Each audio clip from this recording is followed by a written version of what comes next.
Social media has become both a difficult and uplifting place for many in light of the killing of George Floyd. So tonight, we're taking a look at how some in the community may be impacted by social media during this time. 23 ABC's Tori Cooper spoke to a local psychologist about how social media during this time could take a toll on someone's mental health and how community members are feeling about the current social climate. Tori? Yeah, Jessica, after speaking with community members here in downtown Bakersfield, many of them are telling me that they are feeling exhausted by the current conversations taking place on social media right now, some calling it a toxic environment, while others say it's becoming an enlightening experience. But either way, experts say that it is still essential that we find time to disconnect from social media.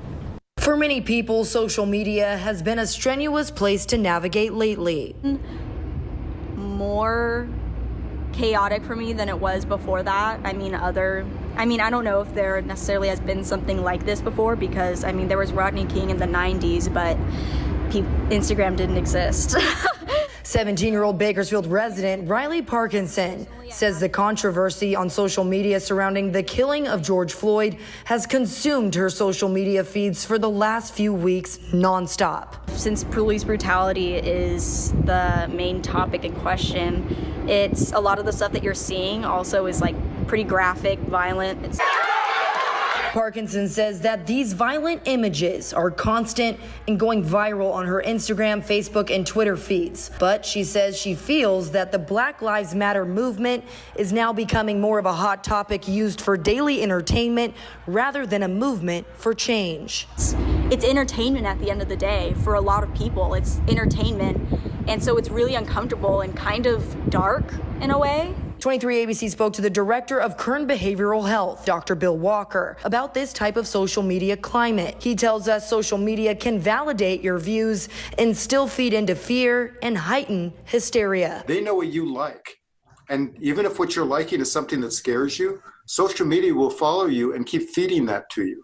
And so there's no balance to it. And for other people like Sean Moran, the current issue of police brutality or systematic racism in policing on social media, he says, has led him to unfollow many of his friends.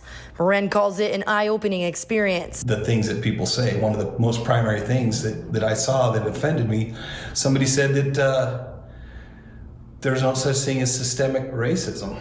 So I had to research that. I had to figure it out for myself, where it occurs, what it is, and it's a real thing. And this situation that's happening has made me look into that and realize that. Dr. Walker says during national crises, social media can be anxiety-inducing and invoke negative emotions in people. When we had floods, earthquakes, fires, anytime there's huge events and people just start saturating themselves with that, the sense of control starts dissipating and they start feeling anxious. They start feeling like if it could happen there, it could happen here. I felt more anxious about saying something just because I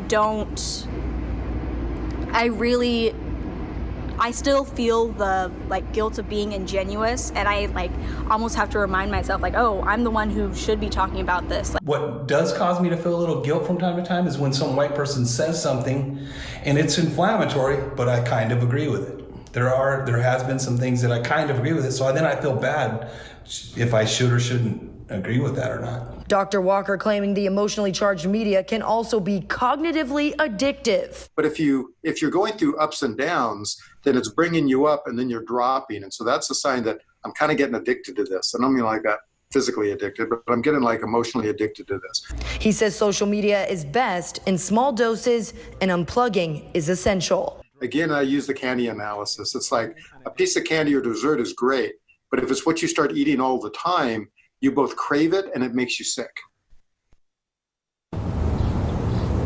Now, Dr. Walker also says that during times like this, it is also vital that we get out and about, go on a walk, hang out with your friends or your family, do anything to disconnect.